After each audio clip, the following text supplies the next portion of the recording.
You know, crypto represents just 0.3% of the average household's net worth. 0.3%. That's it. My house is a little different than that. I imagine your household is a little different.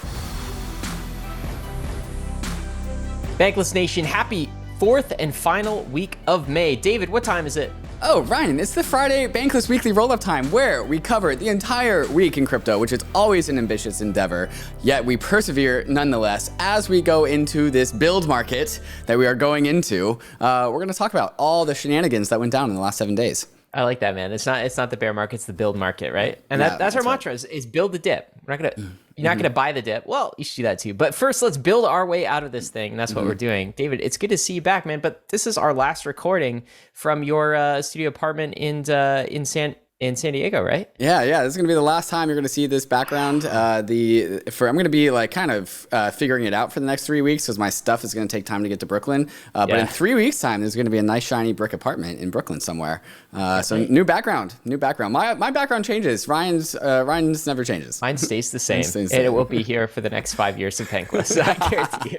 All right, well, what are we getting into this week? Topics of the week. Number one, GameStop is releasing a wallet. That's a big deal. That's a really big deal. Force on our side. We're going to take a peek at that. What else are we covering, David?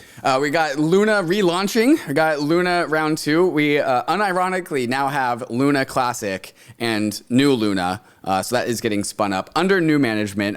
Do Kwon's troubles continue. So we're going to update you on that. Also, Optimism token updates. Warning, it's good for holders. And then, of course, Ryan, you want to take this one. DeFi going to court. What's going on here?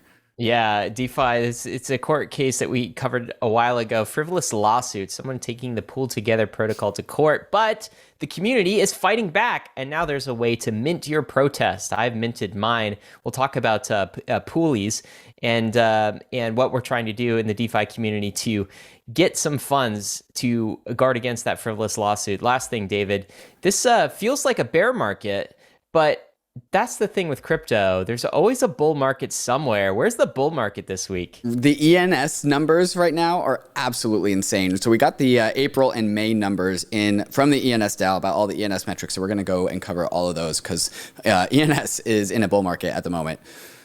Guys, every Friday, this comes at you. So if you're on YouTube, make sure you like and subscribe right now. Just do that right now. If you're listening to this podcast on Apple or Spotify, leave us a 5-star review, okay? That's how we pump this thing to the top of the charts. And it's how we get out of the bear market. Oh, is that how? That's how. Because 5-star reviews? More people listen to Bankless, more people like buy the dip, more people build the dip, and all of a sudden we have a bull market on our hands. So 5-star reviews strongly correlates to bull markets, happens every time, works like a charm. There you go. Review the dip as well. Subscribe through the dip. We also got something to tell you from our friends at ALCHEMIX. ALCHEMIX sponsored this message. They wanted us to tell you about their fantastic protocol. Dude, this is the closest thing to financial magic I've seen because this kind of thing is not available in traditional finance. But let me tell you how this works. So the merge is coming. You know, we're in a bear market, but who wants to sell their ETH at these prices in the 1,000 range? Like, who wants to do that? I don't want to do that.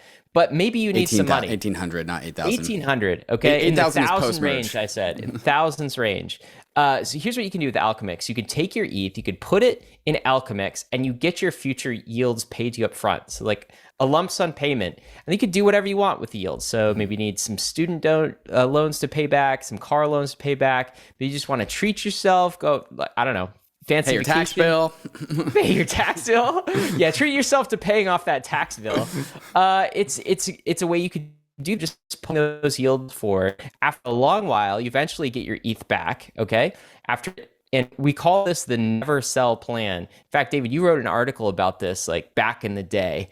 Really cool protocol, and it's not ETH. You could do this with other assets as well. Yeah, you can also put DAI in, and ALCHEMIX will go out and yield farm your DAI in DeFi, and then it'll pay you your interest payments up front, and all you got to do is sit on your hands and wait for that loan to be paid back. It does take some time, but the beautiful thing is you can't get liquidated because that's how the protocol works. There is no leverage here. You are just taking future yield payments up front. So there is a link in the show notes to get started, bankless.cc/ALCHEMIX. It's a capital A at the start for if you want to dive into the ALCHEMIX. They updated their tokenomics, so if you are an ALCX holder, they have a tokenomics upgrade you can take a peek at.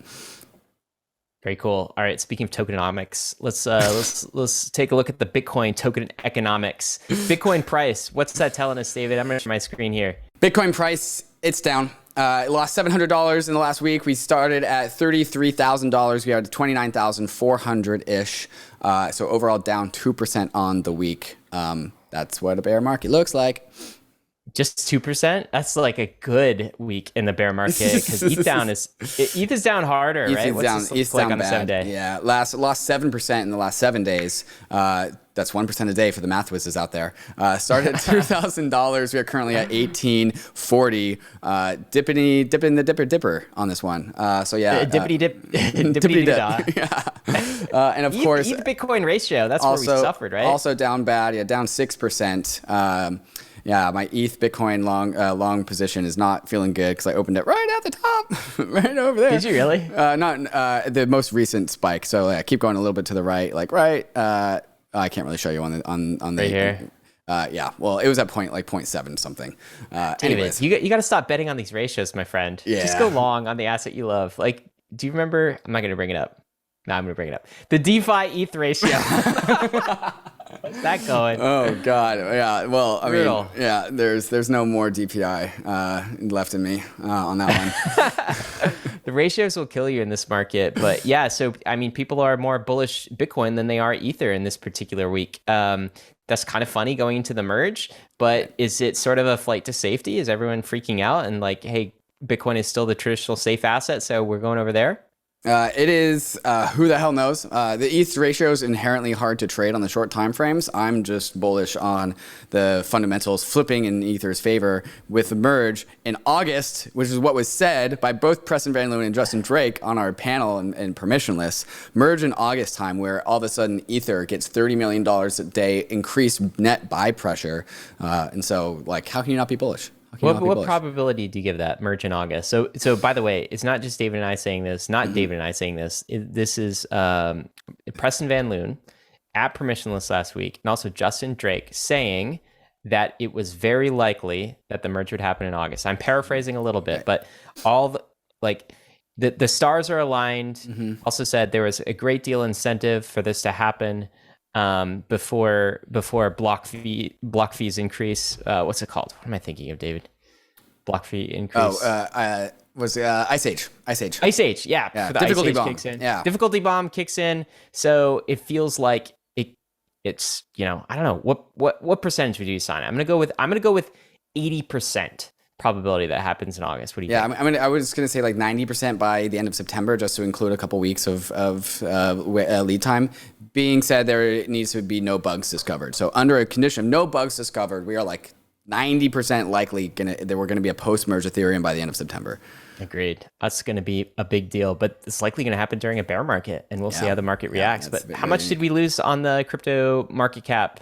$40 billion in total crypto market cap lost in the last week, which is, it's just like small change, I guess. Yeah, could be worse. Just a Luna. One Luna down. All right. Well, let's get into some news, man.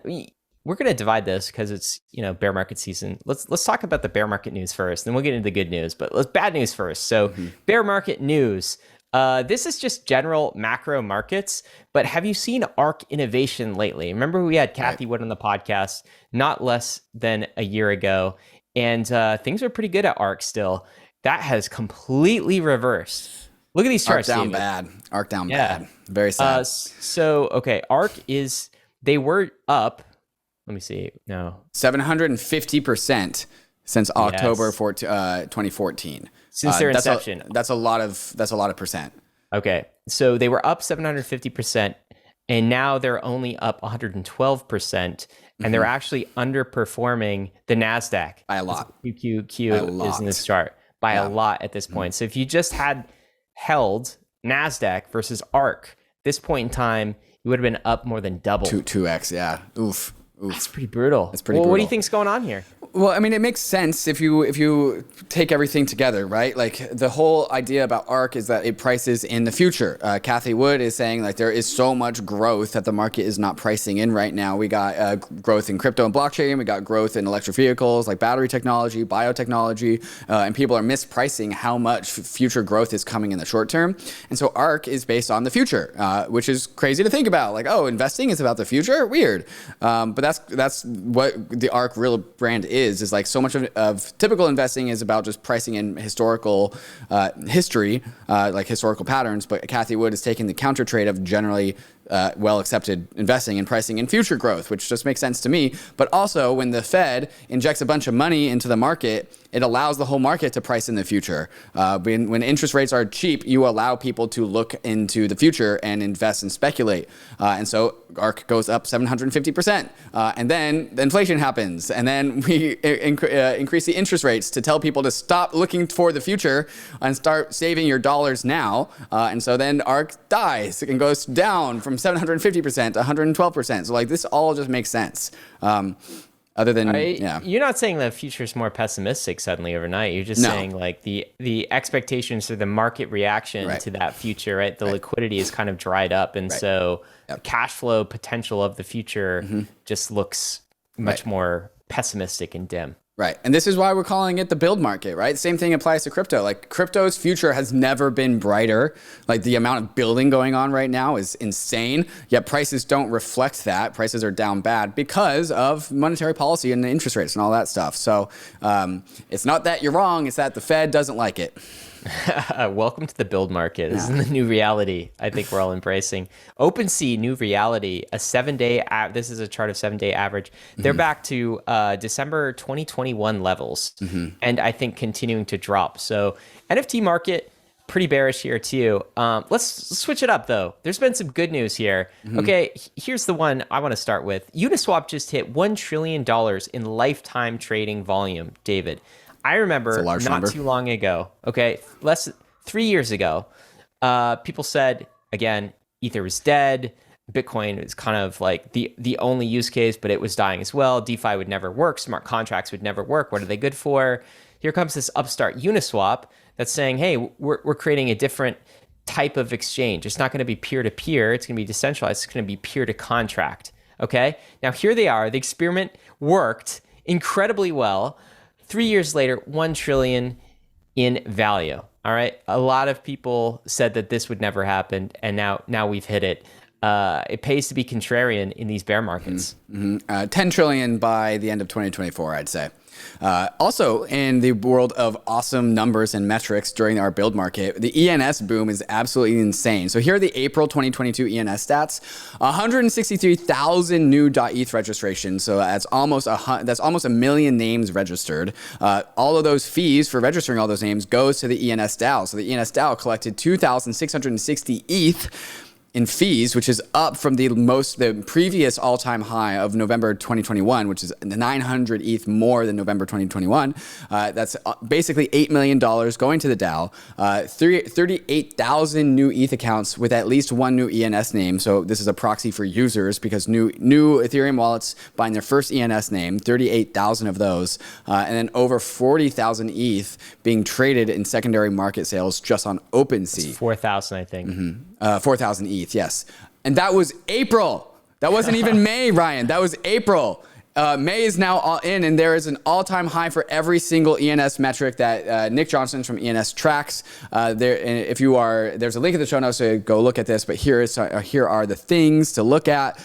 April, we're not even done with May, and it looks like May is already well beyond. Yeah, no, we're not done with May. We're already like 20% like longer or higher in terms of revenue for the protocol versus April. We still have like 5 days left. This is one of my favorite lines: is that there's always a bull market somewhere. It doesn't matter what phase of the market in, you can always find a bull market. The bull market cycle has rotated into ENS names in the last couple months or so. That's really cool. And this is another chart from Nick. What's this showing? He says, let's not forget new and returning users too. All-time high with returning users, all-time high for new users. ENS speculation. That's a thing. That's the thing. There's more on the ENS boom from William Piecer. He wrote a fantastic article on this in Metaversal. We'll include a link to the show notes there too. David as well. Some interesting reports, actually, 2 reports that I wanted to highlight is one from Goldman Sachs and the other from the Federal Reserve. And I think the story here is, oh my God, most people don't have crypto yet. Few people have crypto. All right. Just a few stats from the Goldman report first.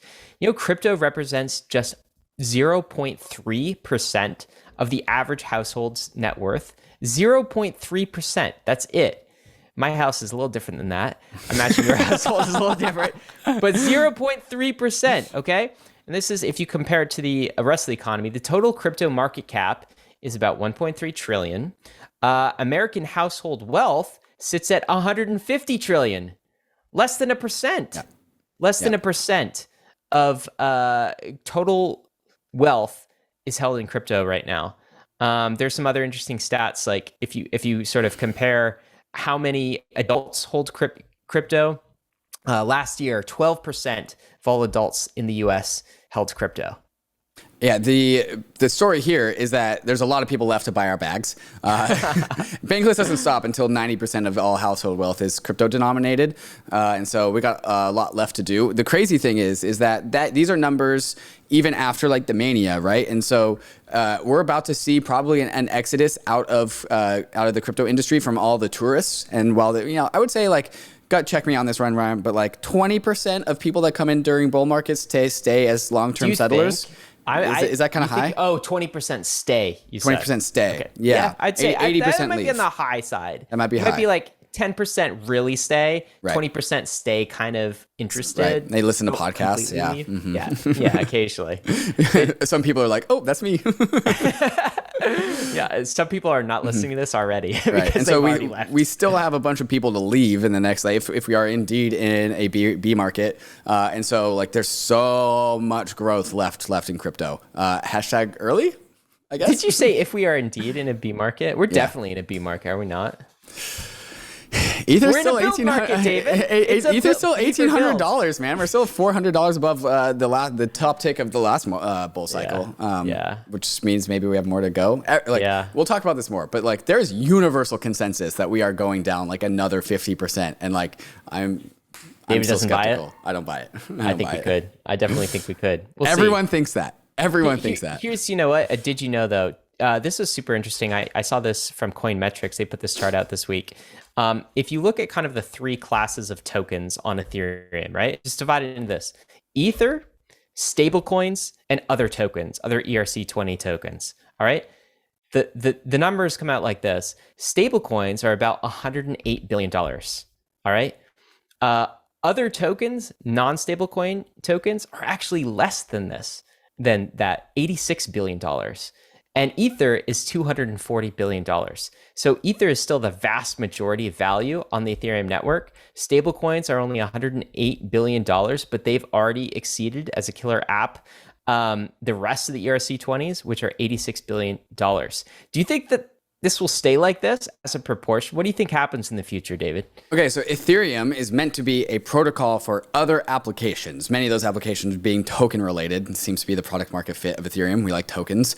It's been thought by the developers that a secure Ethereum has like roughly a 1 to 10 to roughly 1 to 100 ratio of value on top of Ethereum to Ether value, because the Ether value, proof of stake, secures the network, right? And so if we have a $10 trillion Ether market cap, which is where we will eventually get to, I'm sure, we will have roughly it will be safely storing and managing $100 to $200 trillion of total wealth on top of that.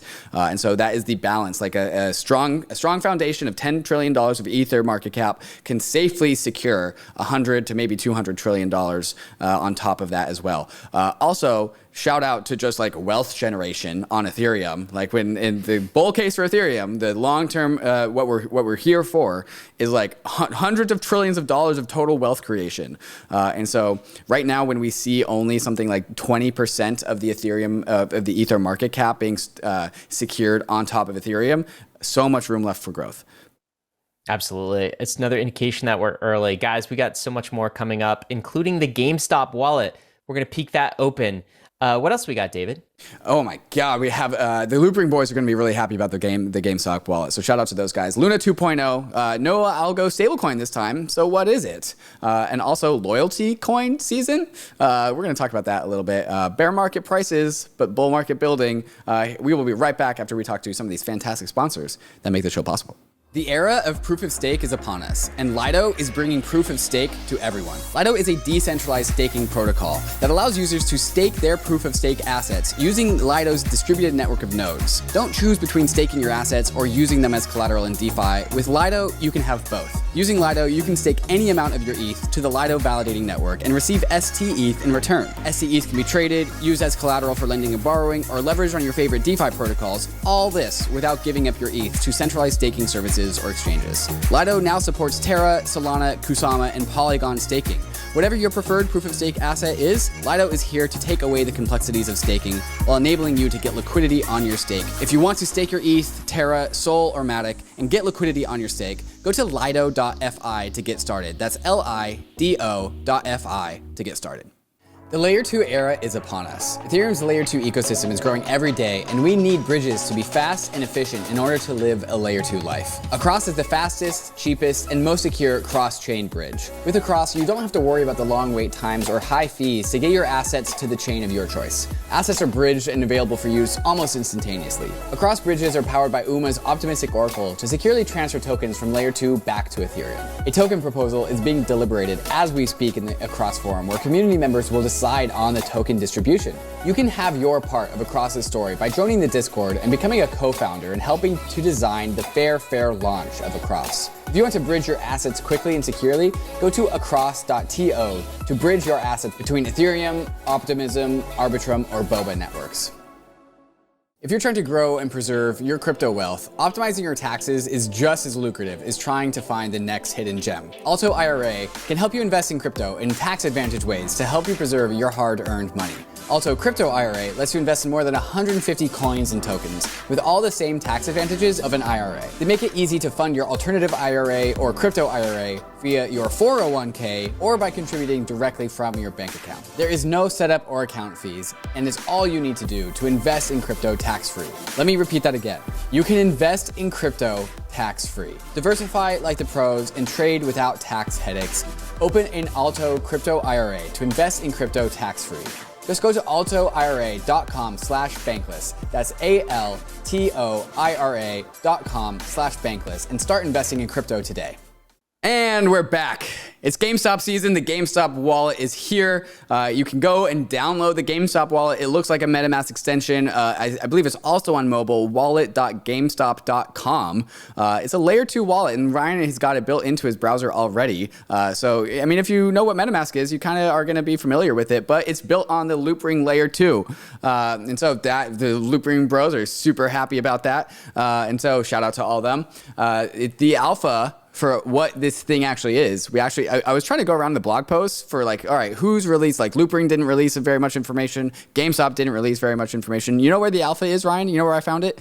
I bet is it on the GME subreddits? It's not on the GME subreddits. No, it's not on Superstonk or anything like this? Yeah, the alpha is on the Chrome webpage store. And so it goes through the features. Self-custodial Ethereum wallet. You can buy ETH with a few taps or credit card or debit card using Apple Pay. There's probably a back-end payment integration there. It's on the Loopring layer 2. It's got all the token standards, of course. ETH, ERC20, ERC721, ERC1155. Send and receive. It's good for payments. You can swap both on the Ethereum L1 and the Loopring layer 2. You can connect your GameStop wallet to decentralized apps in the world of Ethereum, of course. But the bigger question is what you can connect this to in the world of GameStop. And so there are GameStop NFTs at beta.nft.gamestop.com. That was 4 dots.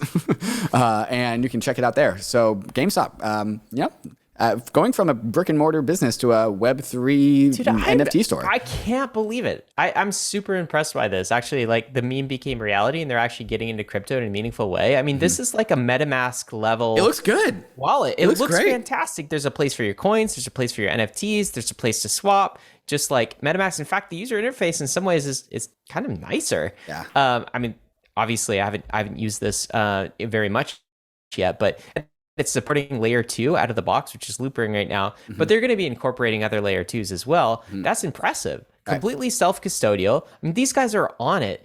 And I'm blown away with what they delivered in this first release. So it's super cool to see.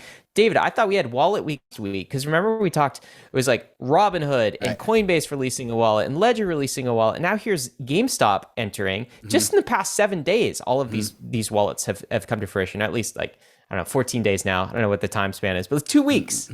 Granted, I haven't tried to explore and use the other wallets yet that you just mentioned, but this is the first wallet that we have on screen in the browser ready to go. So kudos to GameStop for that.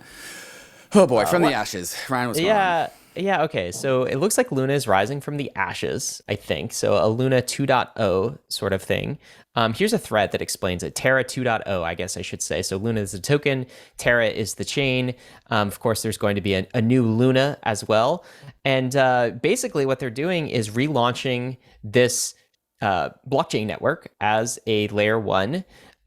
Without the Algo-Stablecoin this time. Right. So there seems to be some acknowledgement, hey, I think that was kind of a bad idea. Let's that didn't work. Let's not do that again. And they are distributing tokens, Luna tokens to the Luna Classic. So I guess the old Luna network is now called Luna Classic. Is that the case? Or is this Luna Classic? No, old chain Luna Classic. That's new Luna chain Classic. Is currently called Luna. Okay, and they're giving it to a community pool, first of all. So that's, I guess, the slush fund for the community to vote on, that sort of thing. Then they're giving an allotment to the pre-attack Luna holders, 35%. The pre-attack UST holders, 10%. They're still and then the post-attack. Huh? Yeah. Oh my God, I can't believe I'm reading that out and I didn't even notice that propaganda. But absolutely, I refuse to call it an attack now that you said that. The post-incident, post-collapse Luna holders and the post-collapse UST holders as well are getting some portion of this. So I don't know. I'm glad there's some resurrection. It seems like that, some similar ideas, same management as well. Like I think Do Kwon is going to be involved in this. Other than Do Kwon is not going to be involved. No, he will not be here. Really? He is in trouble. Are you sure? Oh, okay. Was this his idea though? I thought this was partially his idea, but he's not going to be he's got other things to deal with. Is more what you're saying? Yeah, I think maybe I don't know the details. Not connected to the Terra ecosystem. I would be surprised if Do Kwon is a leader in this whole entire thing, especially while he is going through some legal issues. Oh boy. Can you tell us what some of those might be? I think that's our next story. Yeah, this is more related to the Luna Foundation Guard. And so police authorities in South Korea have taken action to freeze assets tied to the LFG, the Luna Foundation Guard.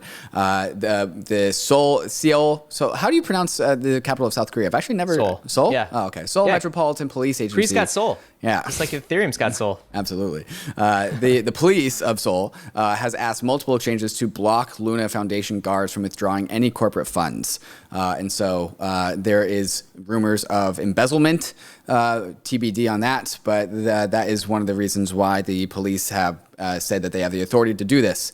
They said they intervened after finding clues. They were indicating there was embezzled funds within the LFG. Oof. That is an oof, Ryan. That's what that is. I remember there were some podcasters, maybe some critics, who said that holding assets like Bitcoin off-chain was not a good idea by a small set of multi-sig signers. Not a good idea. Not to have a clean, transparent audit trail for all of that stuff. Yeah, but you're just a fighting ETH maxi, Ryan. Man, I'm glad. I hope this will not be the last time we talk about Terra and Luna, I'm sure. But I'm glad. I'm just hopeful that all of this can be pushed behind us. Right. I'm just done talking about it. It's like, it's over. Let's move. Let's move beyond this. Moving on. Well, not the only thing taken to court, but this time not so nice. Leighton Cusack of PoolTogether is sadly getting wrapped up in this whole PoolTogether lawsuit, and this is becoming a bigger and bigger deal. As we get more details about the lawsuit itself, somebody deposited $12 into PoolTogether and immediately filed a $250 million class action lawsuit on PoolTogether because flagging is like it's a lottery, it's illegal. I lost money on gas. I'm not making a joke about that. That's in the whole thing. And so PoolTogether has sadly been paying hundreds and hundreds of thousands of dollars of legal fees to fight this thing. This very innocent, very beloved DeFi app, a no-loss lottery. You literally cannot lose money. It's called a savings account. It's a savings account. It's called a prize-linked savings account. You put your money in, and every once in a while, if you win, you get a bunch of money. And then if you want to get out, you get out. PoolTogether has onboarded so many communities from all across the world. It's probably the most multinational DeFi app that I know of. They've done a fantastic job putting out documentation and literature in many, many languages to onboard people from Asia, from Africa, from all over the world. And so it's like the most like diverse app by usage, and they are getting these absolute suit out of them by somebody connected to Elizabeth Warren. A previous Elizabeth Warren campaign person is doing this, and so PoolTogether. This is the call to arms. Like DeFi is under attack. They're not just going after PoolTogether; they're going after DeFi, and they're using PoolTogether to do it. And so if you think that this isn't your problem, it is your problem. This is an attack on all of us. Yeah. So here's what they're doing. It says keep Pooly flying. So they're minting all of these Pooly birds. These are NFTs that you can purchase. So there's a Pooly supporter. It's 0.1 ETH all the way to a lawyer and a judge, and those are more expensive, and there's limited quality of each. And all of the funds, all of the proceeds go to the defense of PoolTogether in this lawsuit. And I think, David, this could become a shelling point for the rest of the DeFi community, because this is like the first battle of a war that we have to fight, the nation state level. And more specifically, I mean, we're fighting this war with kind of lobbyists and Washington and politicians and regulators, this sort of thing. We also have to fight it in the court system. Okay, so this is how we defend our rights in the court system. And this is less about like, no, will this court case kill DeFi? Of course it can't kill DeFi. It's not that can't happen. What this is about is making sure that Americans, people in the US, people in whatever jurisdiction you live in, do not get left behind. Because if our governments come together and they say regular citizens can't use a DeFi savings account like this, or even worse, maybe can't open an ETH address. I don't know where this leads in the court system. Then it's U.S. citizens who will be left behind. That's why this is so important. I minted a Pooly. I am a lawyer. I also got a lawyer. We are now lawyers. We are lawyers. You and I are lawyers. And look, David, it's scary, man. Do you ever think like even what you just said?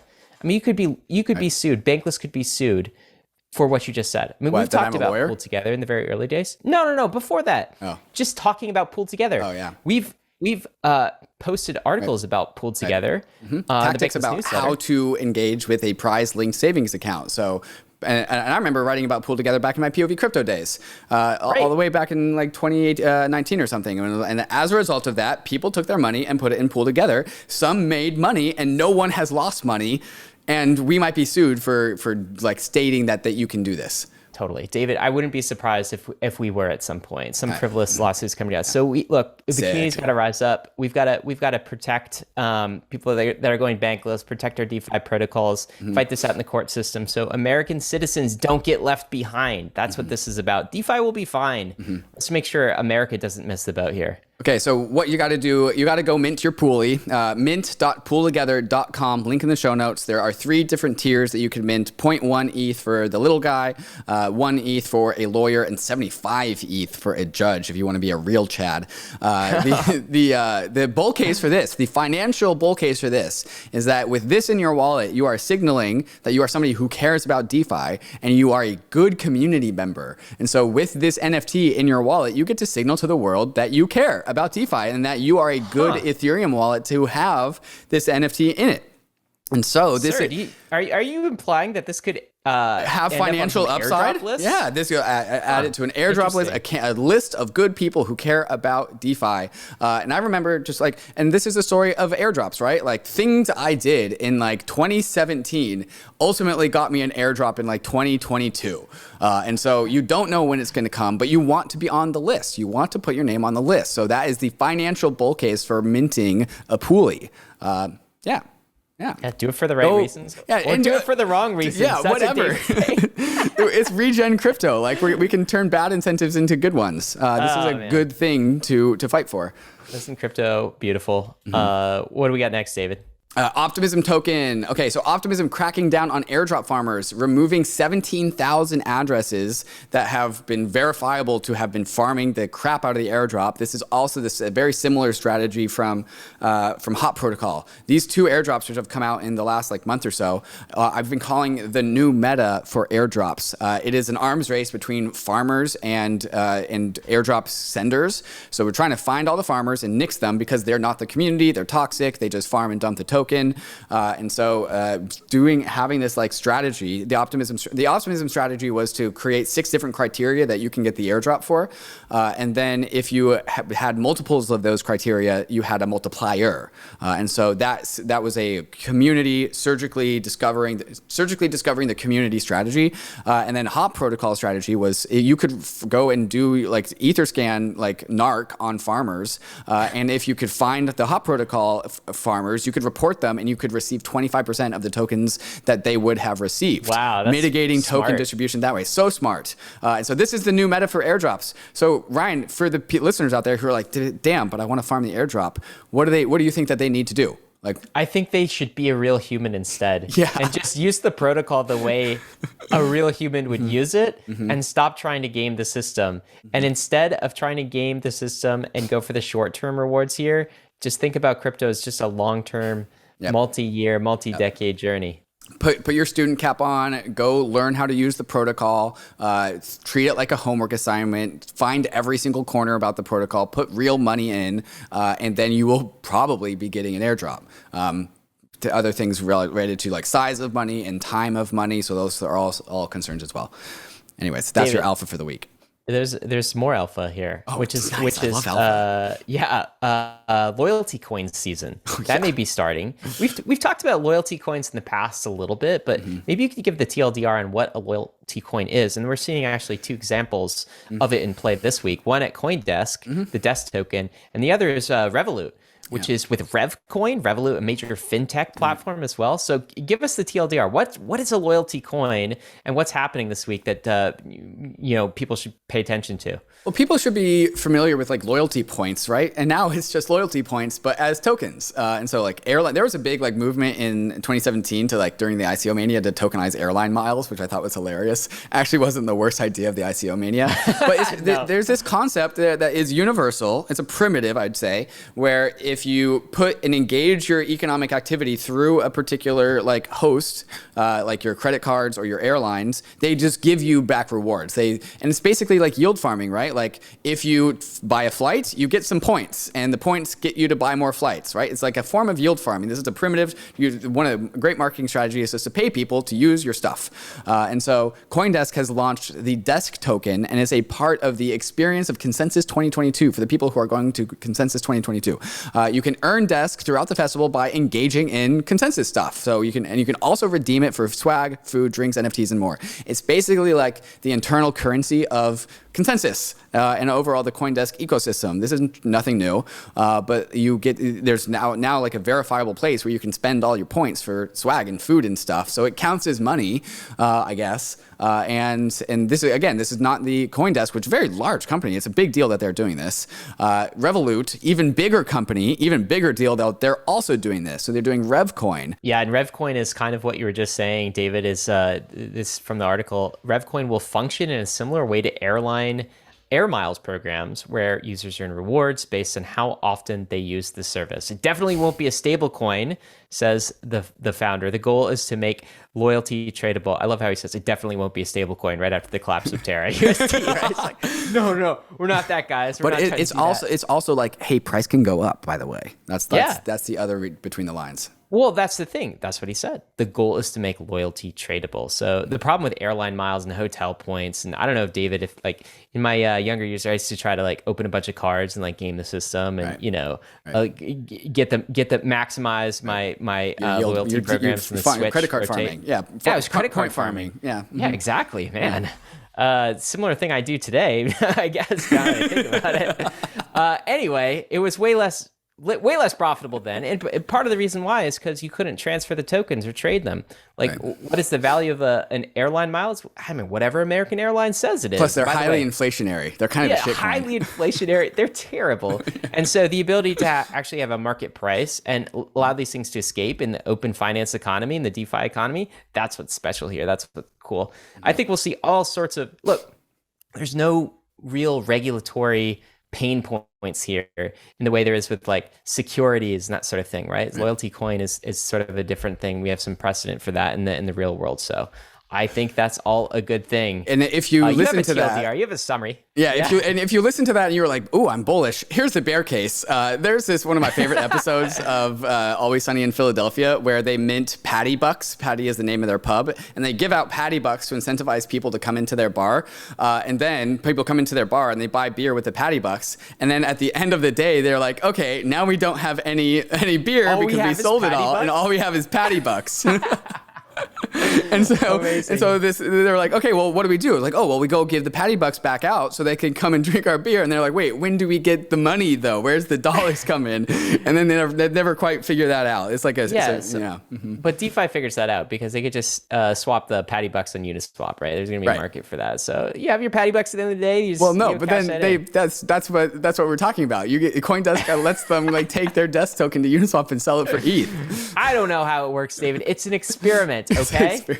And we are not a stable coin. Definitely. It's not a stable coin. Oh my God. OpenSea just launched something big too. This is OpenSea marketplace called Seaport. And I'm not sure it's one marketplace, but it's a set of marketplaces. Can you try to explain this? I know the details are scant right now, but do the best you can. Details are scant about like what this whole like spin up a marketplace thing means. The details that I do know that it is verifiable is that it is opening up more ways to express a sale. So right now you go to OpenSea and you're like, I like those properties. I will buy it with my ETH. A seller now with Seaport can take their one of their NFTs, like a hoodie CryptoPunk, for example, and then they put up the hoodie CryptoPunk and they're like, I want a 3D glasses CryptoPunk, and so I will sell my hoodie punk for a 3D glasses punk, and that trade can be executed by somebody who owns a 3D glasses punk, and so you can just like skip the money.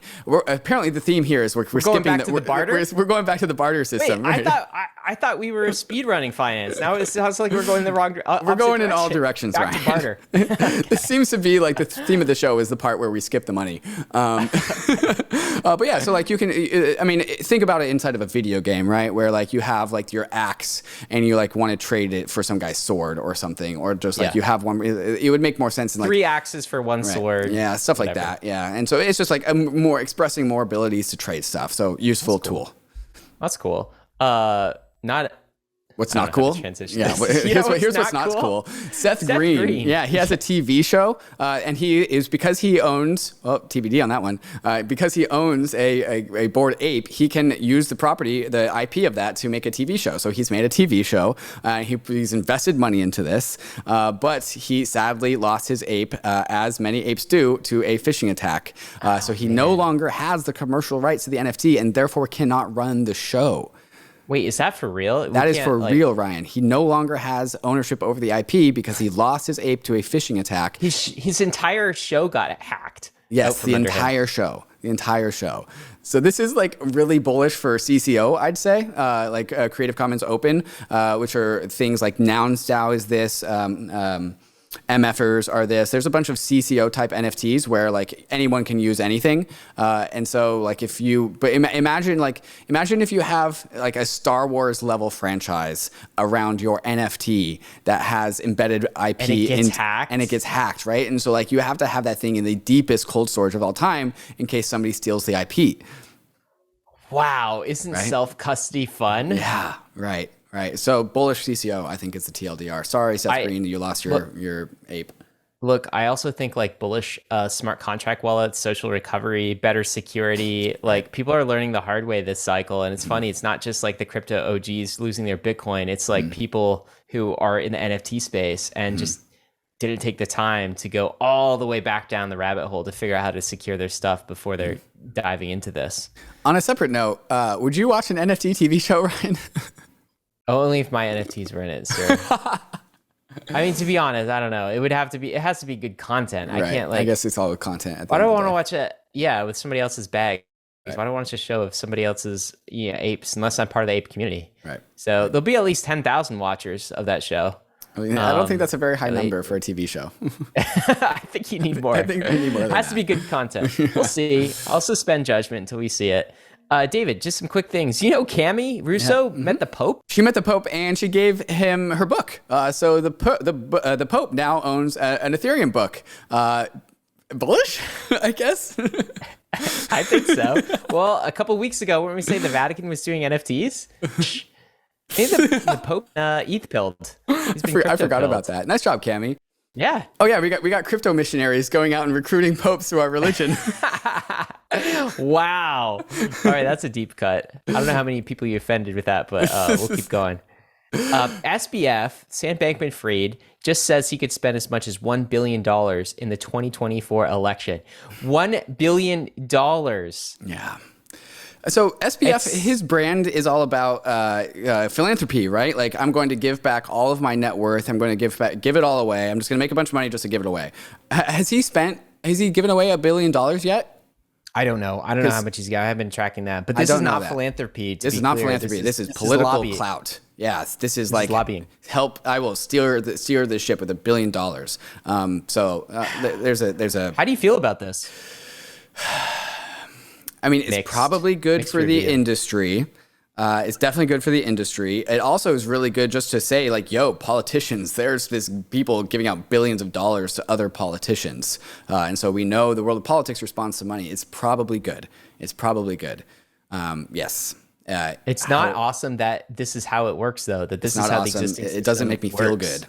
Right. It's like when we talk about kind of lobbying, like I imagine it much more of a grassroots thing where it's like, hundreds of thousands of people, millions of people who are donating small amounts in order to fund some sort of political action movement. Right. It coming this way is a little bit different. I guess as long as what SBF is doing is protecting like the values of decentralization and like hardcore crypto values, right? And like defending against those and supporting politicians who put those in place and not trying to prop up this neo crypto banking sector, then I am still aligned with his mission here. Yes. But I don't necessarily trust that that's going to be the eventual outcome. And I don't think we should trust it. I think we should be eyes wide open when we start to use these sort of nation state tools. Yes, that you tapped onto what I was feeling that I couldn't verbalize, is that it doesn't make me feel good that a crypto neo banker is paying $1 billion to Joe Biden. That does not make me feel good.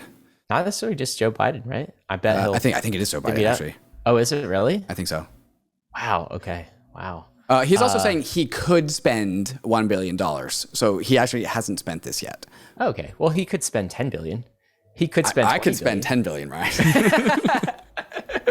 All right. Well, somehow it feels more credible coming from SBF. I don't know, Dave. But speaking of all of the opportunity and billions of dollars in the crypto space, should we talk about jobs in crypto? This is our weekly opportunity to tell you to go get a job in crypto. I'm going to pull this up, David, but this is the Bankless Jobs Board. Okay, this is where we list all of the jobs, and I'm going to read them out for you because you know what you have to do. You have to check this out, get on the list, submit your resume to the Talent Collective as well. Number 1, Solidity Developer from Unlocked, Senior Product Designer, Smart DeFi, Business Development Lead, Goldfinch, Marketing Manager, Wanderverse, VP of Engineering, ZKX, Head of Growth, ZKX, Developer Evangelist, Argent, Customer Success Lead, Tally. I could go on, but they're all available for you. Get on the jobs board list, subscribe, sign up, and you can be part of getting this notice in the future. David, jobs are hard in crypto. You know what? I feel like we did this time a lot better is we actually prepared for winter time. Mm-hmm. We put some of those chestnuts away. We squirreled them all away. And there are a lot of companies that are still hiring, well positioned for this bear market. I don't think we'll see a major decrease in hiring at all. I think I said this last week, and I might have said it the week before, but this bear market is going to be the most unlike any other bear market. I tweeted out today, this bull market or bear market is going to be the greatest bull market of all time. And then I had to add an asterisk to that, meaning meaning how much fun we're about to have. Not like we're all about to get wrecked. Not price-related fun. Although that might also happen. But the idea that we have so much, this industry is flush with cash. It's not going to the assets, sadly, but it's going to building. It's a build market. So this is unlike 2018, where everyone literally everything almost went to zero. We almost lost basically all of our funding. When Ether was $80, we couldn't pay people to develop Ethereum.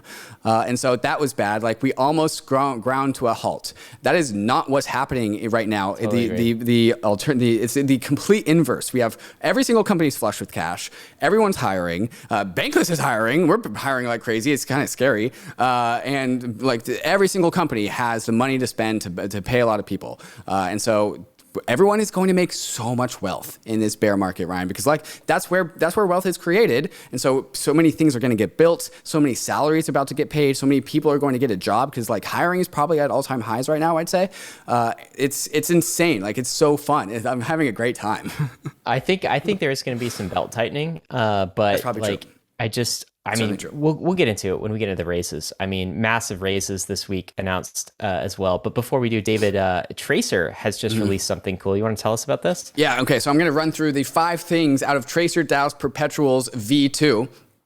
Disclaimer, Ryan and I are advisors for Tracer DAO, so we're close with the team. We have tokens, and we also know what's up going on behind the scenes. And that's why we have the information to talk about it, but it's also here in this tweet as well.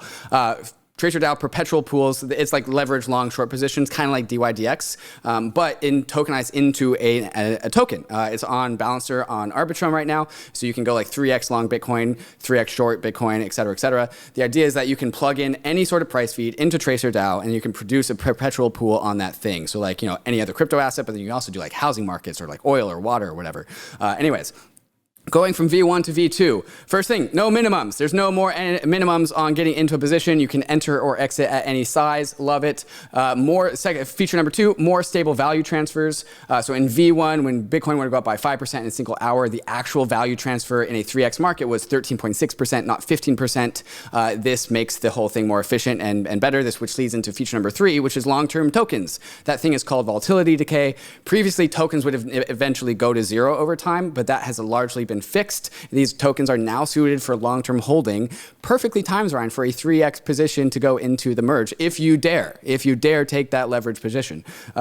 Mint fee, there's also a mint fee to get into it, so this also helps prevent volatility decay and increase holding of these tokens. So if you mint the thing, there's a small fee towards the holders, not towards the protocol, towards the holders. And so the holders get the fee. Currently, there are 2 markets available, 3x BTC long short, 3x ETH long short. There's also a quiz. This is what is also super cool about this. They're teaching you how to use the protocol. There's a quiz that changes every single week, and you can pass the quiz to get a POAP.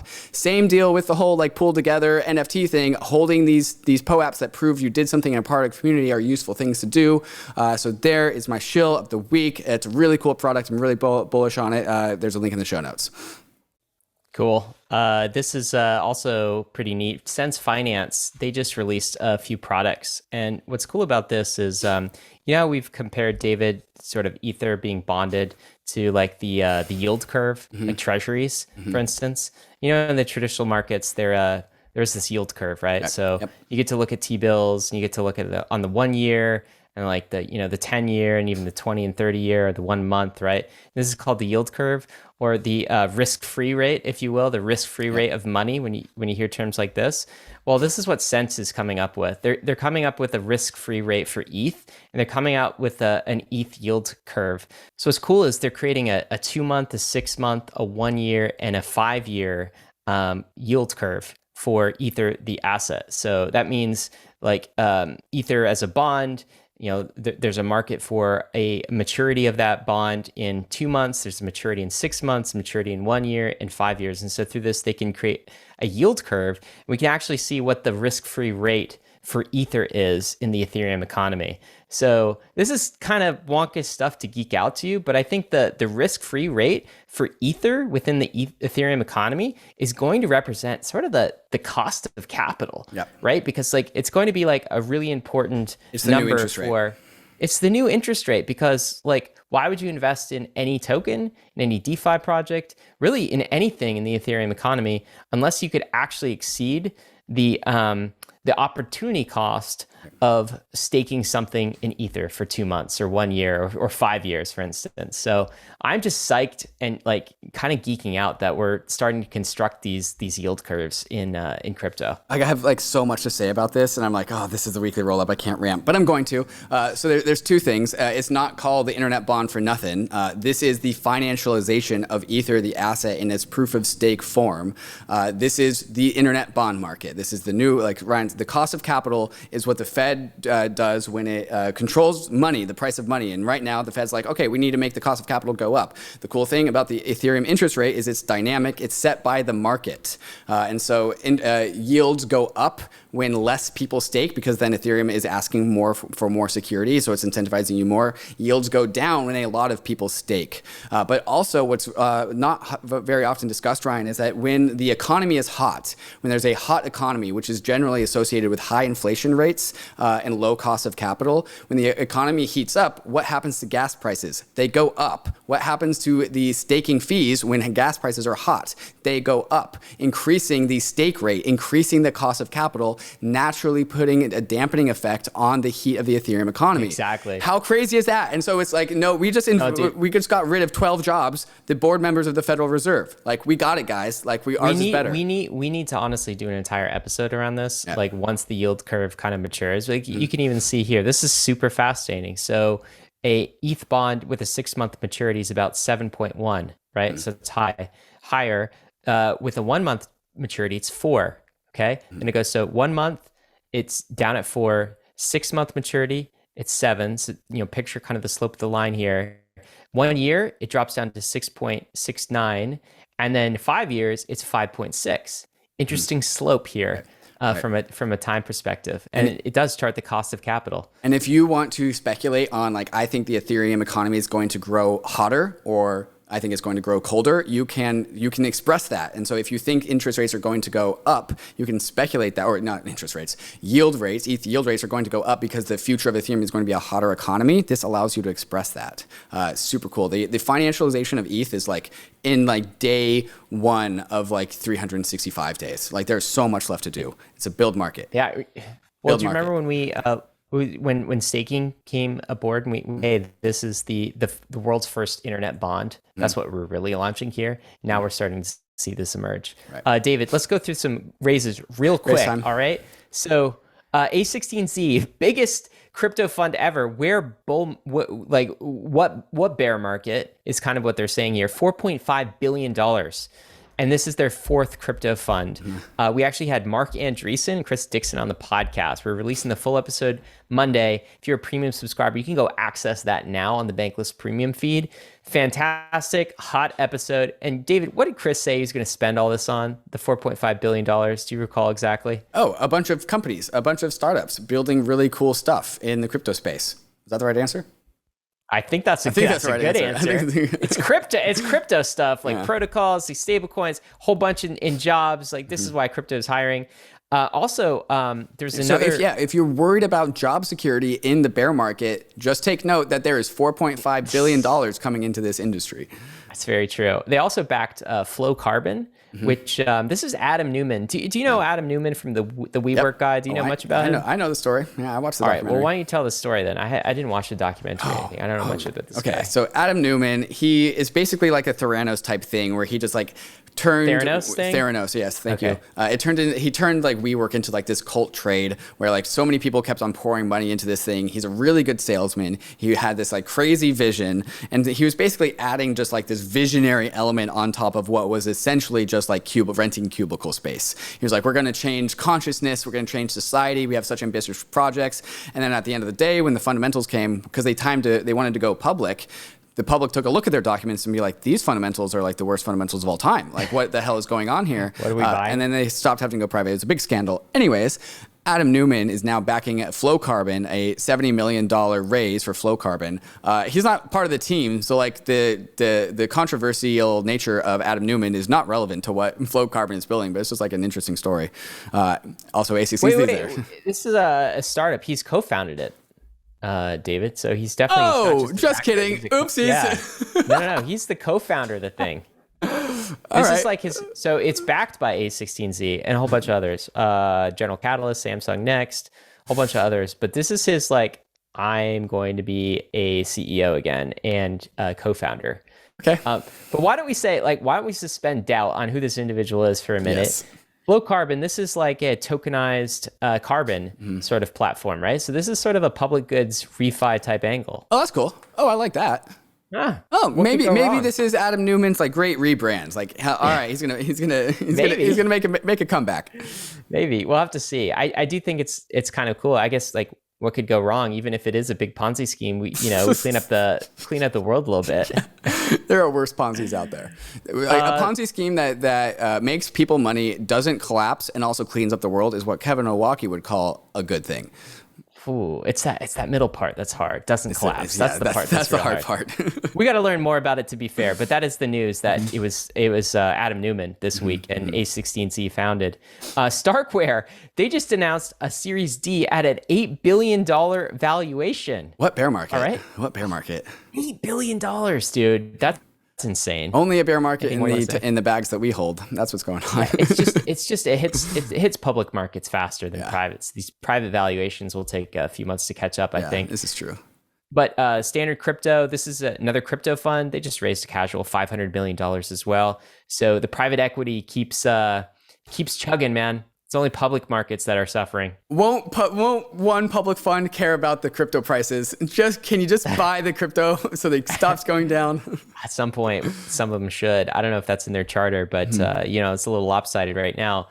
David, we got some hot stuff coming up next, though, including our new segment, Questions from the Nation. Love it. All right, so some questions from Bankless listeners to us. We're going to read those out and try our best to answer them. What else we got? We also got some bullish takes from Vance Spencer, which will, I think, also summarize the whole entire vibe of this very giggly weekly roll-up, I'd say, this week, Ryan. That's just you. Yeah, that's just me. I'm stone-faced. We also got Dan Ellitzer, Mike Damaris from Rainbow, and Hayden Adams all discussing Uniswap chain. Just a theory. So those takes are coming up next. But before you do, if you haven't liked and subscribed from the first time we told you in this podcast, please go do this now as you listen to some of these fantastic sponsors that make the show possible.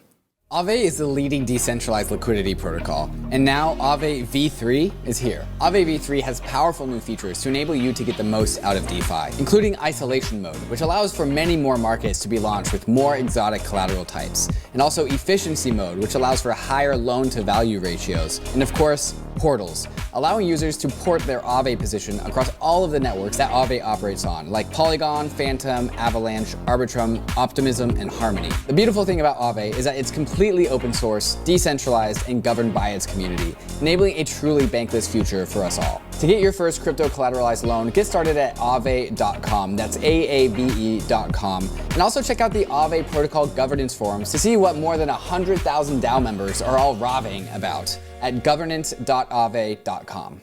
ARBITRUM is an Ethereum Layer 2 scaling solution that's going to completely change how we use DeFi and NFTs. Over 300 projects have already deployed to ARBITRUM, and the DeFi and NFT ecosystems are growing rapidly. Some of the coolest and newest NFT collections have chosen ARBITRUM as their home, all the while DeFi protocols continue to see increased usage and liquidity. Using ARBITRUM has never been easier, especially with the ability to deposit directly into ARBITRUM through all the exchanges, including Binance, FTX, Huobi, and Crypto.com. Once inside, you'll notice ARBITRUM increases Ethereum speed by orders of magnitude for a fraction of the cost of the average gas fee. If you're a developer who wants low gas fees and instant transactions for your users, visit arbitrum.io/developer to start building your dApp on Arbitrum. If you're a degen, many of your favorite dApps on Ethereum are already on Arbitrum, with many moving over every day. Go to bridge.arbitrum.io now to start bridging over your ETH and other tokens in order to experience DeFi and NFTs in the way it was always meant to be: fast, cheap, secure, and friction-free.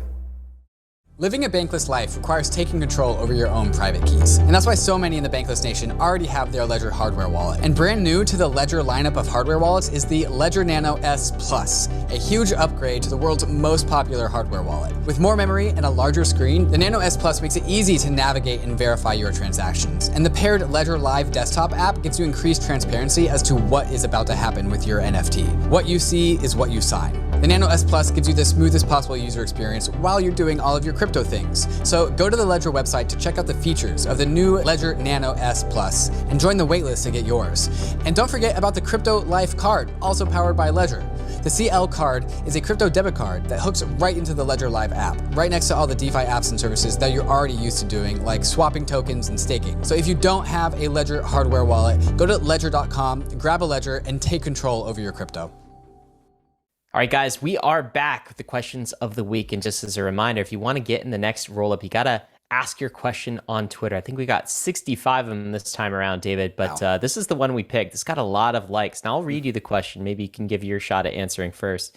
Why is there, this is from data_always on Twitter. Why is there so much incomplete and misinformation in the space and around the merge? What's up with that? Misinformation about the Ethereum merge. Why? Yeah, this has always been perplexing to me. So I understand why this question, where this question is coming from and why it's getting so many likes. Ethereum is perplexingly misunderstood, not just about the merge, but like persistently all of the time. And to why that has happened is a big mystery. The only thing that I really have to say about that is my two answers that seem reasonable to me is that there is like the EF being like the one thing that started Ethereum doesn't really do comms or communications or anything. And so as a result, no like official, there is no ministry of truth of Ethereum, right? And so like Ethereum has like the Ethereum team, but the Ethereum team is like modular and like distributed in of itself because every single client team represents one component of Ethereum. There is no center of Ethereum to have these comms coming from. And so instead that responsibility falls on the shoulders of like media people, people like Tim Bako, who leads the all core devs call, and then we report it here on Bankless. Anthony Cesano does a fantastic job. The ETH finance community is fantastically well informed if you're trying to get high signal communities. But other than that, like if you don't listen to like those sources, like that's about it. And yeah. So, do you know how like the White House has a press secretary? There is no press secretary for Ethereum whatsoever. Not at all. And then like the other way that I will also explain this is that this is just for the crypto industry at large. I've talked about this in other capacities. I view the crypto world as like concentric circles where at the very center you have the core beating heart of what makes crypto tick: permissionlessness, decentralization, blockchain networks that imbue all the properties of crypto. And then you have Bitcoin and Ethereum, and that's really at the core center. And then you have like all the people that surround them, those core values. Like I would put us there, Ryan, like again, Anthony Cesano, people that really care about these values. And then there was like one more concentric circle out that are like, okay, there's something here. There's something really valuable here. Let me add my flavor to it and make a lot of money from it. And those are like, I would call that the Terra Luna ecosystem, which is like, yeah, crypto, algo, stable coins. It's kind of a Ponzi at the end of the day, but like, it's not true about decentralization. It's not really about the core ethos of crypto. And those people surround like the inner circle, and those people make a bunch of noise because they want to suck up attention and put their attention on their thing because they're here to make a bunch of money.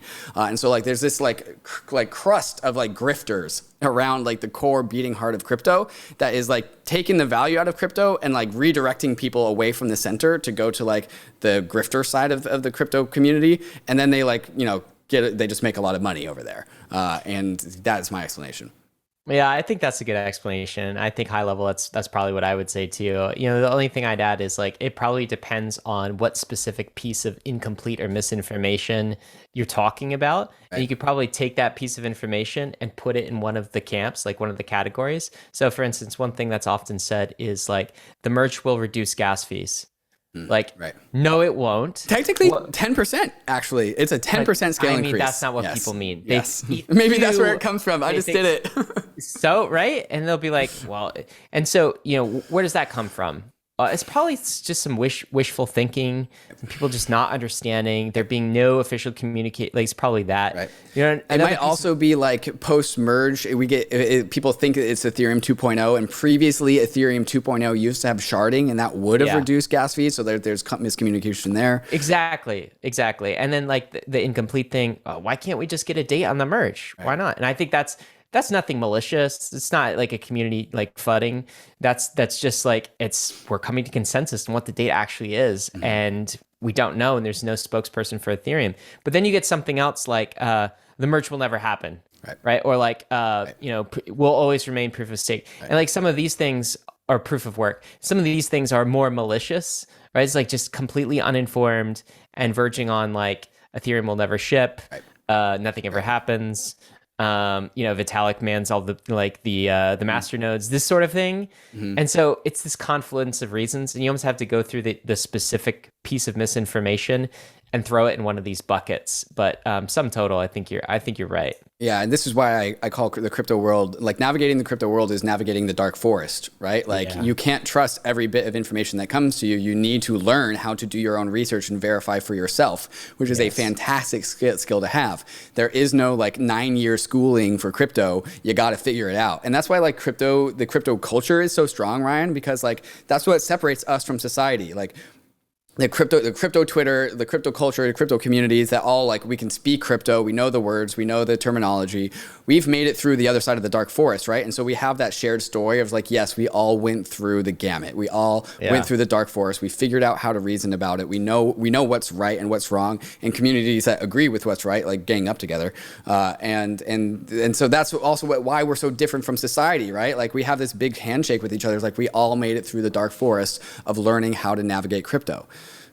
I think that's true. I will say though, that's just for me. That's just for crypto, right? So like another example is I start to like doubt all of the other news sources that I get because I'm like not experts in all of these various other things. I see the headline like, oh, okay, I guess this is what's happening. Right. But like my dad was asking me, I'd spent some time with him last week in Florida. He's like, okay, so the Coinbase wasn't going bankrupt? What was that thing? I saw it on all my news. And I'm like, no, Dad, like they're not going bankrupt. Right. Like we pay close attention to this.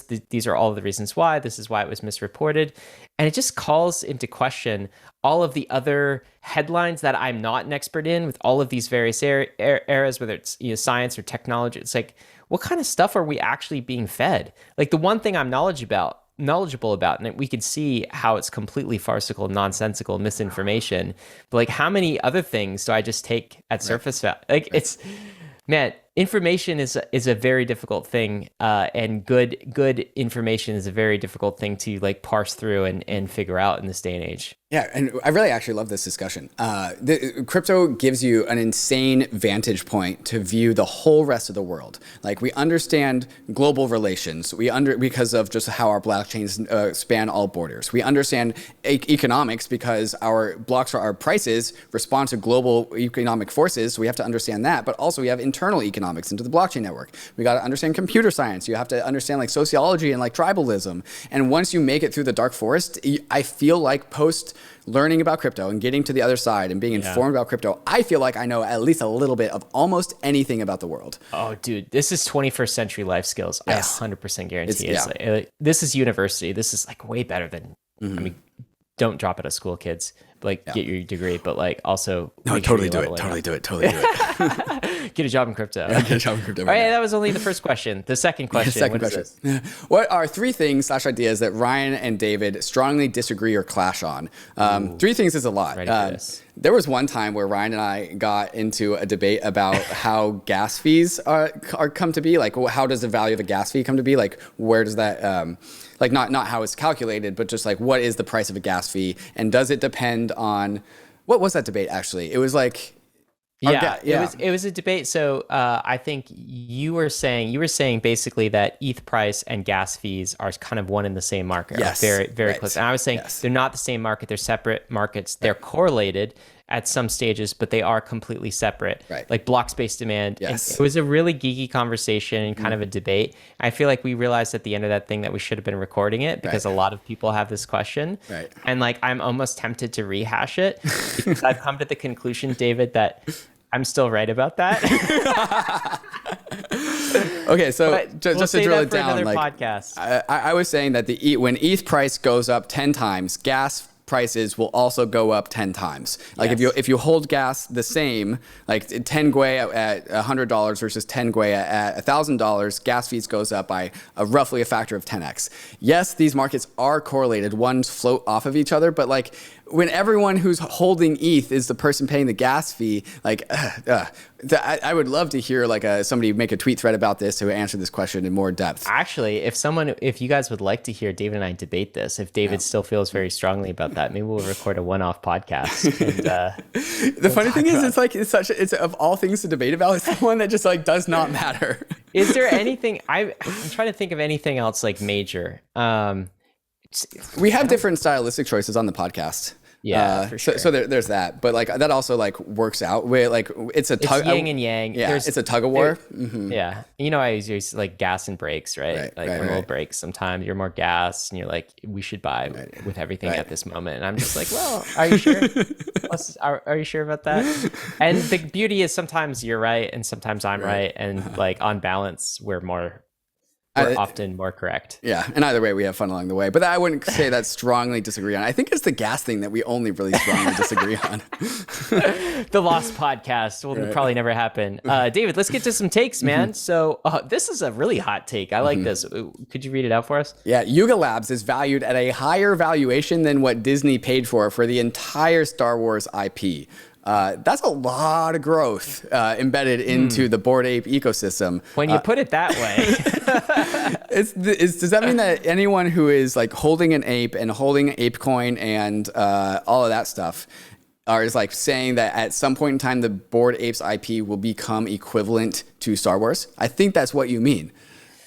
I don't know. I just feel like asking. That's extreme. Look, I'm bullish on ETH, but I am not bullish as much as the Bored Ape ecosystem is on the Bored Ape ecosystem. I agree with that. We'll see what happens. Look, the test of an ecosystem or any community is, can you survive a bear market? And so this is the fiery crucible, right? So it's happening now. This is a great take from Eric Connor. I'm glad he's back on Twitter. I'll read this out and maybe comment. So much negativity towards DeFi lately. God, I've noticed that too. Yeah. Many people are questioning what benefits it actually offers. Annoyed to see it, honestly. Permissionless access to financial tools for anyone in the world is powerful enough to have extreme meaning and staying power. I think the take here is that the Overton window is shifting, as in like, yeah, people have gotten used to permissionlessness and DeFi financial tools. And now we're like, we want more, give us more things. And that's just the new norm. And so like the people who are like having negativity towards DeFi, like, oh, it's just like borrowing and lending in Aave. Oh, it's just like trading on Uniswap. Like, reminder, those are big deals. Like, it's huge. That's a huge so thing. Big. We didn't have that 3 years ago, guys. This is amazing. I think it's one of those cases where narrative follows price. And so like DeFi prices are in the dumps. So everyone's like, DeFi was never cool. It was never a thing. Who cares? It's not world changing at all. No. This tech, like bankless money, a bankless financial system, this is like the biggest innovation since the original internet. Like this is absolutely massive. It's going to change how human beings coordinate across the world for like generations to come. This is an absolutely huge deal. And so it's another example of, remember the people we said earlier were saying like, yeah, Uniswap will never work. Smart contracts will never be a thing. DeFi will never be a thing. Okay, cool. No, you hit it. That's actually not the one I was going for. Well, that's the one I feel like that's how it falls for me when I hear them say this. And it's just like, man, narratives are so overplayed and so boring. Yeah, I'm glad we're back on the contrarian side of things, though, David. It feels good. It feels like home. Yeah, definitely. That is where I feel very comfy. It's bear market contrarian vibes. All right. Okay. Dan Elitzer says, Dan Elitzer is the guy that wrote like this thing that kind of like called the DeFi bull market before it happened, with superphonic, superfluid collateral. Superfluid collateral, which is relevant, but also hydrophonic yield farming. He basically called yield farming before it happened. And then he also called superfluid collateral before it happened. So like when Dan Elitzer says something, I listen. That guy is like, he only gets loud on things he has high conviction on. And that's he's always been right. This is actually completely irrelevant from this, but he didn't make an article. He didn't write an article this time around, but he made a tweet, which I thought was really interesting. And he goes, Unichain is inevitable. There are 3 costs to DEX traders. The swap fees, that's like the 0.3% that you pay to the Uniswap liquidity providers. There's also the transaction fee and gas, and you also pay MEV. So if you get like sandwiched, or if you get front run by validators who are doing MEV, then you pay them a fee as well, basically. And so today, Dan Elser continues saying, today, uni holders can only flip the switch to take part in number 1. So only one of the 3 revenue sources, and also probably the smallest one. And he finishes with 2 and 3 being transaction fees and MEV payments are more attractive long-term and better align the chain. And so this is why he says Unichain is inevitable, because if Uniswap puts Uniswap on a Uni chain, it gets access to 1, 2, and 3. And so Uni token can be like the currency of Uniswap. Would this be like a layer 2 or something like this? This would be like a layer 2, yeah, an application specific layer 2. It would, think of like, I don't know, if Uniswap went on to a application specific ZK rollup, it would be like the APIs of the layer 2 liquidity for Uniswap, right? And so you could like go right into it, and then Uniswap would get the trading fees and then the MEV on all of that ecosystem. It's basically like the Uniswap universe on layer 2. And I bet you actually, now that I'm thinking about this, Uniswap does produce like the first meaningful ZK application-specific ZK rollup that is engaged with other rollups on layer 2. Mike Medeiros from Rainbow Wallet goes, would that mean either accepting death of composability or that Unichain will become competitive and hostile to Ethereum? And Hayden says that sort of assumes that cross-chain composability won't ever exist. Is that a tweet from Hayden Adams, Ryan, because it's a tweet, or is it because he knows what he's talking about and this is something that they are actively discussing inside of Uniswap? TBD. I don't know. I wouldn't be surprised. It does seem like that would be a huge barrier to basically like, I guess you're not entirely leaving the Ethereum economy, but right. you're leaving all of, and I don't know that this would mean leaving. Mm-hmm. I guess you could launch a chain that's kind of a layer 2 in addition to everything that you're doing on Ethereum main chain and other layer 2s. Well, this thing about Uniswap like going into it and becoming its own chain fits in the roll-up centric roadmap of Ethereum model, where like applications can become chains. That is like a new thought that actually I'm just having right now in this rollup. I guess so. It just here's where it kind of breaks my mental model, right? It's sort of like a company gets big enough, like a Facebook gets big enough, and then they're like, well, we should just become our own nation, right? And like we'll create our own money, and then like that'll give us maximal control and all of these things. And what they sort of forget is like, okay, but people don't want to live in the Facebook nation because they don't have good representation, because it's owned by like stakeholders and that sort of thing.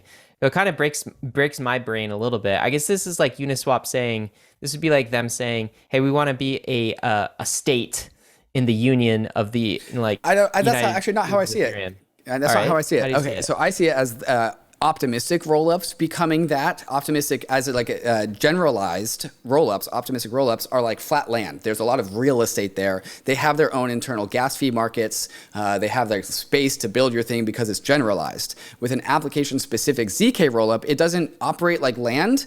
Like I think you wouldn't leave your assets there. It's more like, I don't know, like where the optimistic rollups are like wide and flat, and they have like real estate for you to settle on. Application-specific ZK rollups are very like long and tall, and they're something that you ping and then you send something back. What do you mean application-specific ZK? You're just talking about like DYDX or something like this? Yes, like one single ZK rollup that does one thing, and in the Unichain world, it is Uniswap. So it's Uniswap as a ZK I get rollup. It. Well, I guess we're kind of repeating this conversation that they just had, because then I want to be like, but wouldn't that mean they lose composability from all the other apps? But not from layer 2s. Yeah, and then Hayden goes, well, that assumes cross-chain composability won't exist. Right, roll-up centric roadmap of Ethereum. Yeah, possible. We just speed ran that whole entire thing. These guys already thought about that. I guess that's why they're the DeFi. It's a take in the roll-up. Let's do this one, man. This is pretty cool. This is a graphic that I really liked. Yeah, 13 years. The tweet says 13 years of W3B. What does that mean? I don't know what that means. Web3? Web3? Yeah, yes, Web3. Web3 and NFT converted into a 24-hour clock. So for the listeners, we're just looking at a clock where 12 o'clock is the birth of Bitcoin. And then like right to the left of it, as in where we currently are, like 11:59 is like the launch of Coinbase NFT platform. And it kind of just like takes you through the history and lets you put things into relationship with each other in time. So that's pretty cool. I like that visualization. Yeah, so like midnight is the birth of Bitcoin. Yeah. All right. And the very first non-fungible token that we ever got was Bitcoin.bit. Okay. This is even pre-Ethereum. And that happened at 4 a.m. in the morning that day. All right. And the very first ERC 721 that we got didn't happen until 16 o'clock. What is that? That's 16 o'clock. It's 16 o'clock. How do I read military time? 1600 hours. That's 4 p.m. 4 p.m. That was the first ERC 721. All right. So like 4 p.m. That's like, and now basically 6 minutes from midnight, that's sort of when Coinbase just launched their NFT platform. It's kind of a cool depiction of the eras and how early things were before and still how early things are now. They don't have any L1s. Why don't they have the genesis of Ethereum? Where is that? That's got to be like somewhere in like 9 a.m. Yeah, we should make our own. Bankless DAO. Great idea. $500 in bank to anyone who makes this and updates that. I'll commit to that. Somebody in the Bankless DAO do that and then ping me when you guys, and I'll send you some bank token. Amazing. All right, David, what are you bullish on, man? Besides this clock here. I'm bullish on this new podcast, not from Bankless actually. It's called Alfalfa, and it's for my friends that I've made in San Diego. And so they have been grinding away at their Alfalfa podcast, and I've been listening to it. It's been getting better and better. The takes are becoming hotter and hotter. They're into like 20-something, late 20 episodes. And so I said, yo, guys, come over and we'll record a podcast in my apartment. And I finally got to use my soundboard thing that I really, really like. And so we recorded an Alfalfa Bankless podcast, which is going to come onto the YouTube sometime soon. And it's a all-in style podcast. And so they are very much Bankless listeners, but they're also Bankless skeptics at the same time. They play in things that like Ryan and I generally don't. They're a little bit more degen. How'd they do with Luna, David? They all escaped Luna, all except for one. One guy got caught up in Luna, but he's not a complete degen, so like it's only a small portion of his bags. But also they also talk about things like real estate markets and also like kind of how like the All In podcast does, also like politics. And so they get This is starting to sound like another Bankless podcast launch. Is that what this is going to turn into here? Well, that is potentially a potential future. So if you are a consumer of crypto content, which you are, you might like this podcast, but you should start with the one that we put on the Bankless YouTube in about a week or so. TBD on that. Just stay tuned. I'm really excited about it. I'm really bullish on it. Awesome. Ryan, what are you bullish on? So actually, we forgot. I'm gonna steal Vance Spencer's take as the thing I'm bullish on and add my own thing because we forgot to cover this in the take section. This is a tweet from Vance Spencer, and I think it echoes my sentiments as well. And he's coming on the show, by the way, so maybe we'll talk about this. He says this: crypto is exactly where it needs to be right now. Very much not dead, very much alive, washing out the excesses, very much building things people want to use, coiled spring on a path to hyper growth. I think that's why if you're a unicycler and you've heard David and I in the last few rollups, we've been like very clearly in a B market, right? A bear market, a build market, whatever, how we're so excited. I'm we're so excited right now. Because like the last B market that we were in, it felt like things could actually fall apart. Like it felt like DeFi might not actually ever work.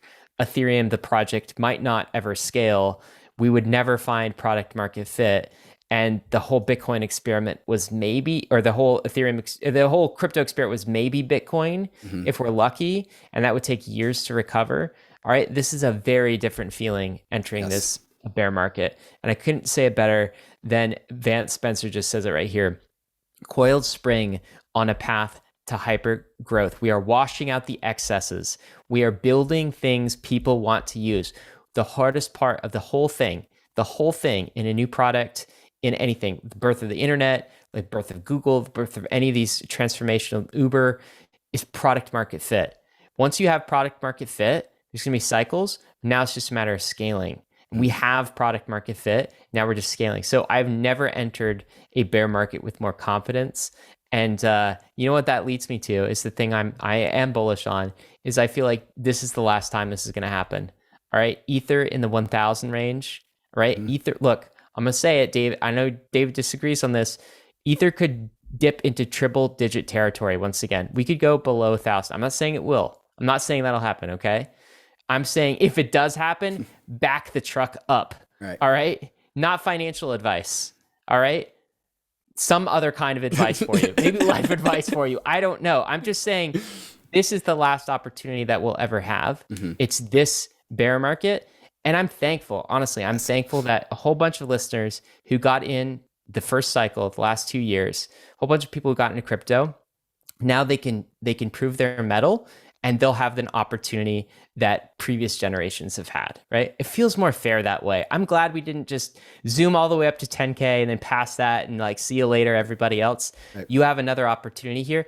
And this means be responsible, dollar cost average in. That's what you want. Like buy good assets, but think of this as the last great generational opportunity buying opportunity, because that's what it is. I remember, and this is why I've been saying this is the greatest bear market of all time. So much is going to get built. People are going to get jobs in crypto. People are going to get paid, and people are going to buy cheap ETH in ways that they never had that availability before.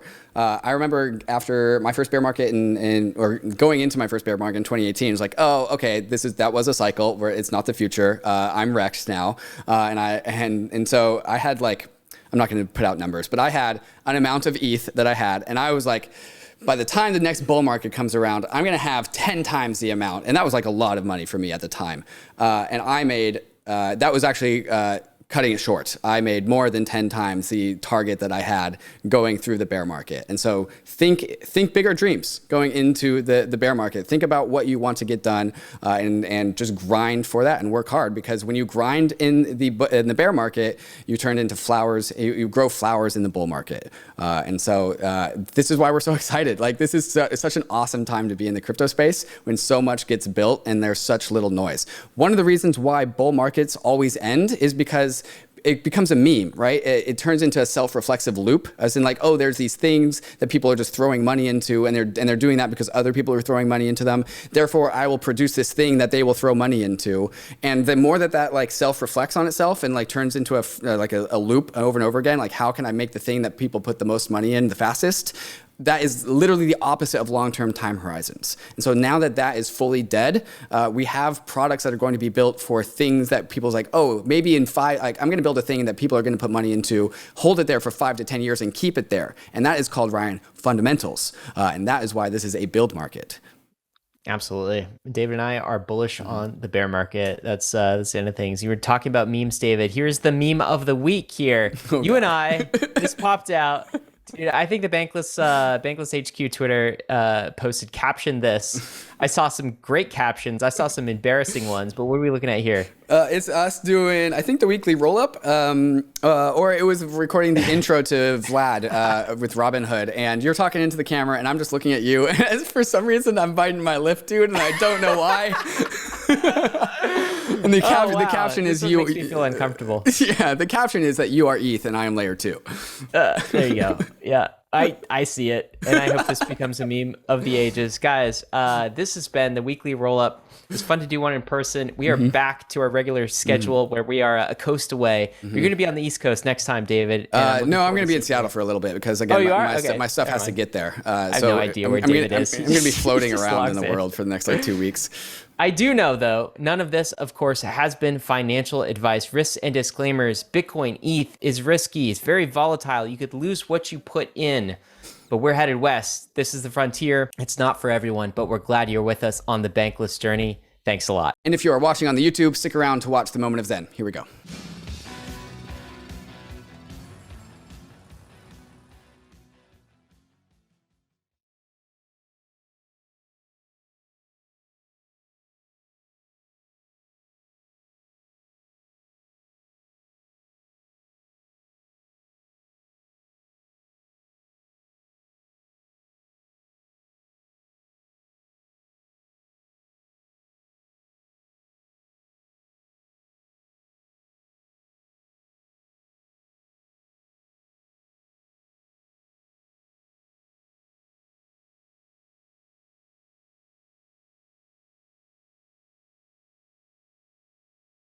Hey, we hope you enjoyed the video. If you did, head over to Bankless HQ right now to develop your crypto investing skills and learn how to free yourself from banks and gain your financial independence.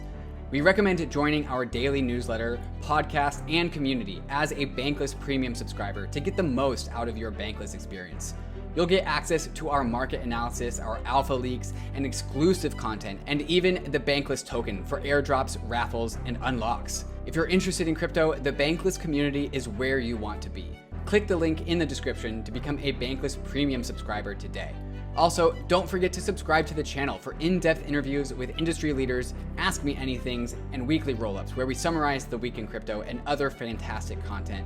Thanks everyone for watching and being on the journey as we build out the Bankless Nation.